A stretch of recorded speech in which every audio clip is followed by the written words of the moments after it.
Não se desespere. Espere no Senhor e ponha nele a sua esperança. Essa é a mensagem clara do Senhor ao profeta Isaías para que ele transmitisse ao rei Acais, ao povo de Judá. E é essa mensagem que eu quero trazer para a nossa reflexão a partir da nossa leitura de hoje, que nos levou do livro do profeta Isaías, no capítulo 7, capítulo 8 e capítulo 9. Um texto com muitas profecias, com muitas imagens, muitas questões para a gente entender aqui. Um texto muito rico, então vamos direto para o texto e vamos tentar aplicar essas verdades aqui às nossas vidas. Olha o que está acontecendo e antes de lermos o texto, quero chamar a sua memória a se lembrar de um episódio em que essas profecias estão inseridas. Lembra do episódio em que o rei de Israel tentou se aliar ao rei da Síria para se levantar contra o reino do sul, o rei de Judá? Então nós temos aqui os reinos divididos, né? O reino do norte, o reino do sul. E nesse episódio em que essas profecias estão inseridas, o rei do norte, o rei Peká, o rei de Israel, se associa ao rei Rezim, que era o rei da Síria, para que eles fizessem então uma aliança e se levantassem contra o rei de Judá. Nesse contexto, nós temos o reino da Assíria, ainda fraco, ainda não estava no auge do seu poder. A Assíria estava se levantando como uma oposição. O rei da Síria se associa ao rei de Israel para tentar unificar e tomar ali o reino do sul, e quem sabe assim eles pudessem se fortalecer e criar uma aliança capaz de resistir à Assíria, que se levantava como uma potência ali naquele tempo. Então, nesse contexto, o rei Acás, que era o rei do sul, estava com medo. Ele via os seus inimigos tramando contra ele, se levantando contra ele. Acás e o reino do sul, então, estavam temerosos, estavam preocupados com essas potências que se levantavam contra eles. E é nesse contexto que o Senhor aparece, então, a Isaías para dizer, olha, transmite a mensagem a Acás para que ele não se preocupe. Os inimigos dele estão tramando contra ele, mas isso não vai dar em nada, eu não vou permitir que eles sejam vitoriosos. Por isso o Senhor diz a Isaías para que ele vá, tenha com Acás e diga para ele, olha, de fato é verdade, os reis da Síria e o rei de Israel estão tramando contra você, mas eles não serão vitoriosos, essa invasão não se concretizará. De fato, Israel, em 65 anos, será esmagada e completamente destruída, fazendo menção ao fato de que o Senhor usaria a Assíria, essa potência que está se levantando, como um instrumento de juízo sobre a Síria e sobre o reino de Israel, sobre o reino do norte. Inclusive, o Senhor diz a Isaías para que Acás escolha um sinal, peça um sinal ao Senhor para que confirme essa profecia. Acás acaba se recusando, não, eu não vou pôr o Senhor à prova. Então o próprio Senhor, o próprio Deus, estabelece um sinal que seria manifesto para que o rei Acás pudesse crer naquela profecia.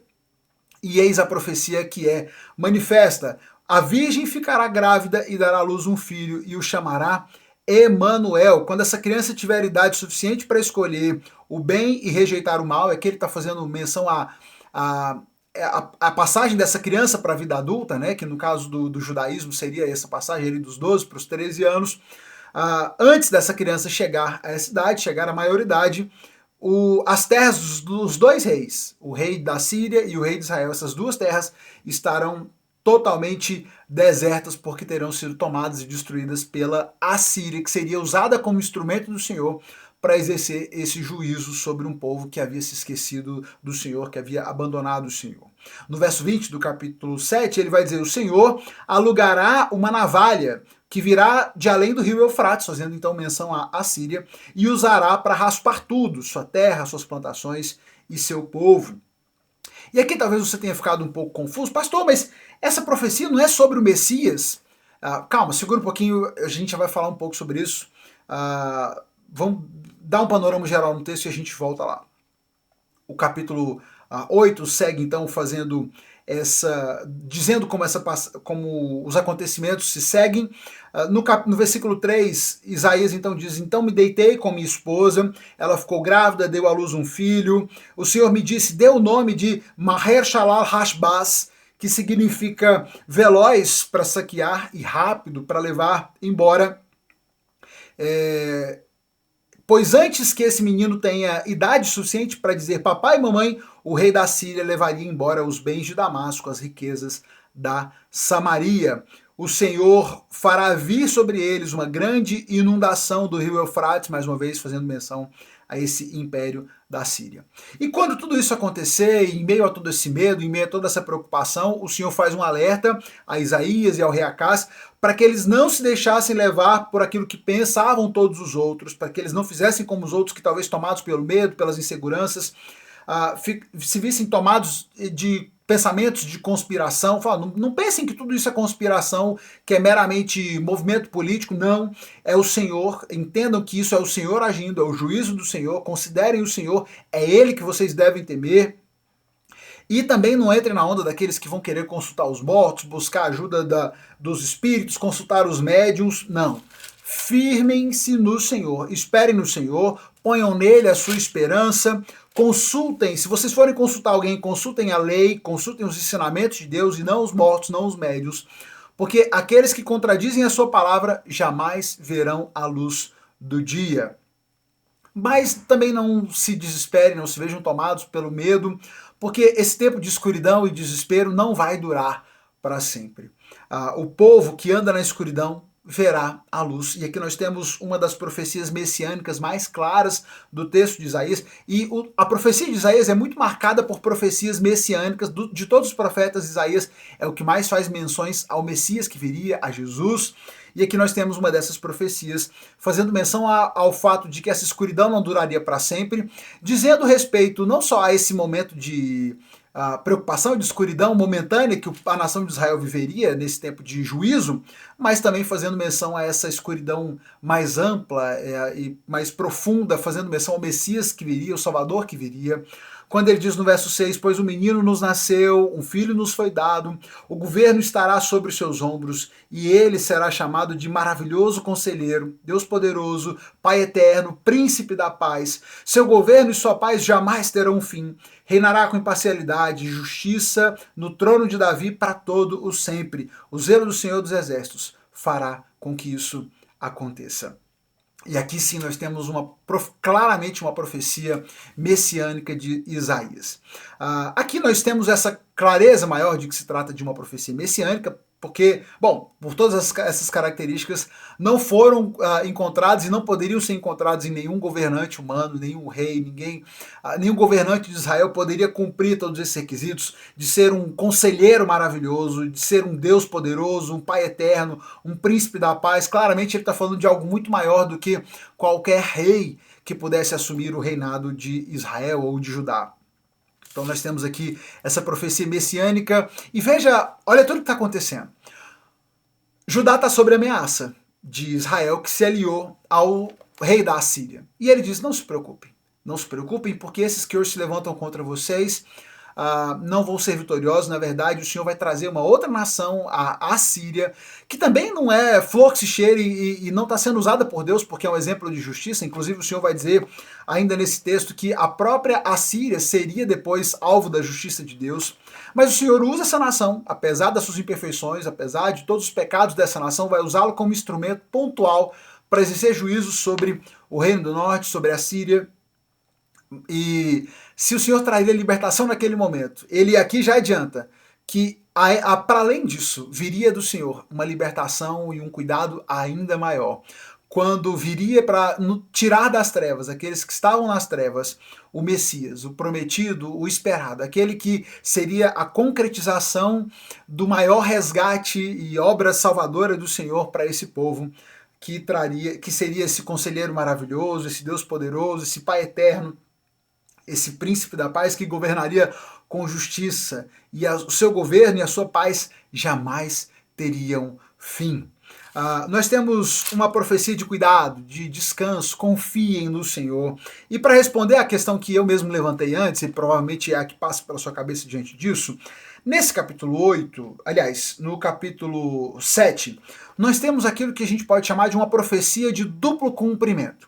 Uma profecia que se cumpriu ali naquele momento, era uma profecia para aquele momento, afinal, era um sinal que o Senhor estava dando a Acais, para que Acais confiasse na profecia de Isaías, quando ele disse que Judá não seria destruído. Então, nós temos aqui uma profecia de duplo cumprimento, uma profecia que foi dada para aquele momento, e foi cumprida naquele momento, mas que depois se mostra também uma profecia que se cumpriu novamente na figura do Messias, na figura de Jesus, quando do nascimento do Messias.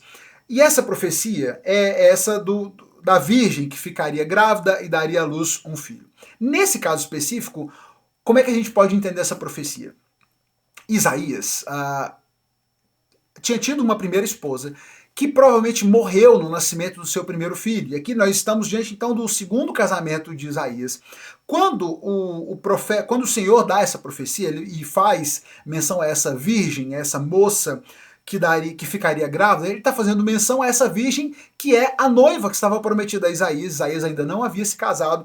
Por isso, no capítulo 8, nós temos essa referência quando Isaías diz: então deitei-me como esposo, porque ele ainda não tinha se deitado com ela, ainda não havia se casado de fato, e ela ficou grávida e deu à luz o filho. Então, nesse contexto primeiro dessa profecia, essa virgem que ficaria grávida dizia referência à noiva de Isaías, com quem ele se casaria e teria um filho, e o nascimento desse filho seria esse sinal.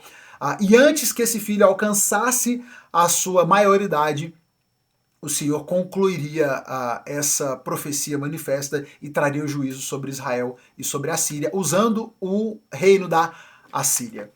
Então nós temos aqui uma profecia dupla, né? Uma profecia que se cumpriu ali, mas que também se mostrou verdadeira e ser uma profecia também que também traria um critério de profecia messiânica, assim como essa profecia agora do capítulo 9, essa sim exclusivamente é uma profecia de menção messiânica sobre a vinda de Jesus e o cumprimento desse cuidado. Mas em tudo isso, em tantas profecias e tantos significados, nós temos uma mensagem clara do Senhor. Não se desespere. Não se desesperem. Os inimigos estão se levantando, os seus opositores estão se levantando contra vocês. Calma. Acalmem o coração de vocês.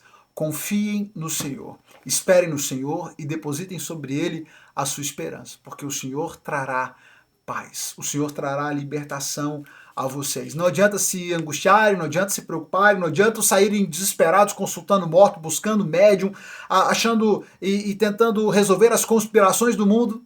Confie no Senhor. Confie no Senhor e ponham nele a sua esperança.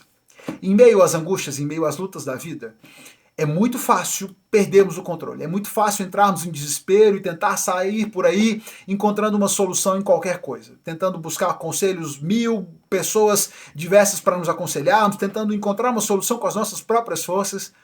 Mas assim como o Senhor disse a Acais e ao povo de Judá, e eu trago essa reflexão ao seu coração, acalme. Em meio à angústia, em meio à preocupação, que o Senhor nos dê a graça de acalmarmos o nosso coração diante dele. E saber que podemos descansar, podemos esperar no Senhor, porque Ele é a nossa esperança. Assim como o Senhor foi esperança para o povo aqui nesse momento de angústia, assim como o Senhor prometeu e anunciou a esperança do Messias que viria e continuaria sendo a esperança desse povo, que nós possamos continuar nos lembrando que Jesus, o nosso Senhor, Ele ainda é a nossa esperança. Por isso não temos que nos ver tomados pelo medo, tomados pela angústia, diante das tribulações, das perseguições, dos medos. Confiemos no Senhor, coloquemos nele a nossa esperança e recebamos o cuidado de Deus, aquilo que só Ele pode fazer. Descanse no Senhor, ponha nele a sua esperança e compartilhe essa esperança com mais alguém hoje. Clica na setinha, envia esse estudo, essa reflexão para um amigo, para um familiar, para alguém que está precisando e que possa ser encorajado por essa mensagem, que está precisando encontrar no Senhor a sua esperança num momento difícil, quem sabe. Vamos compartilhar a esperança que está no Senhor e só no Senhor. E volta amanhã. Volta amanhã que a gente segue fazendo a nossa leitura do livro do profeta Isaías e entendendo melhor esses textos para nós apresentados. Te encontro amanhã. Deus te abençoe.